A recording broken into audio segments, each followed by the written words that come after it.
हाय, साधी सोपी आणि सिंपलसी डिश दुधी भोपळ्याचे पराठे. लहान मुलांना आवडतील, मोठ्यांना आवडतील. टेस्टी, हेल्दी आणि खूप इझी, झटपट होणारे. त्याच्यासोबत चटणी घ्या, लोणचं घ्या, टोमॅटोची चटणी करा, खूप छान लागतात. अहो, कालचाच भोपळा होता अर्धा, त्याचेच पराठे केले. खूप मऊ लुसलुशीत झालेले पराठे आहेत. खाऊन तुम्हाला पण मजा येणार. करून बघा आणि मला सांगा नक्की कसे झाले होते. चला रेसिपी सांगते.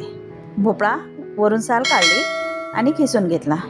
एवढ्या भोपळ्याचे 4-5 पराठे होतात, कारण आपण जास्त पीठ नाही घ्यायचं, नाहीतर टेस्ट त्याची एवढी चांगली येत नाही. आणि मी लसूण ठेसून टाकलाय आणि ओवा आणि मीठ हे टाकलंय.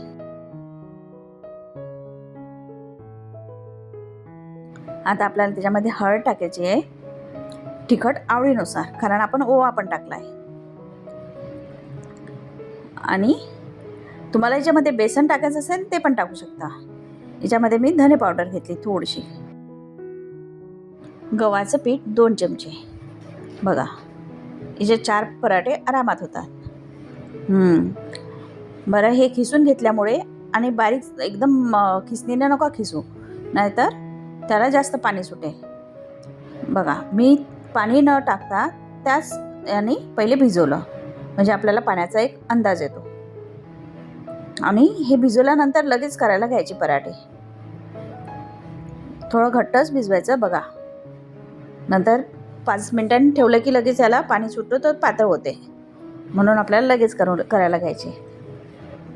असे मी गोळे केले छोटे. पराठा हा जास्त पातळही नको आणि जाड पण नको, मध्यम आकाराचा तुम्हाला हवा तसा करा. बघा, मी अशी साईज ठेवली. आता तव्यावर टाकूयात. वरून थोडंसं तेल लावूयात.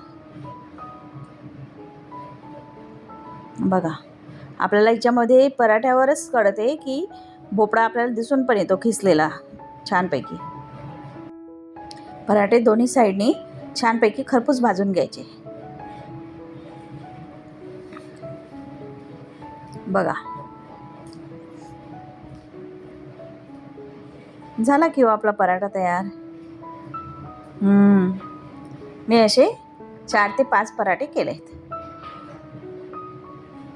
मुलांना द्यायला खूप हेल्दी रेसिपी आहे आणि कोणीही म्हणजे खाऊ शकते. असं नाही की आजारी माणसं पण, त्यांना पण तोंडाला चव येईल.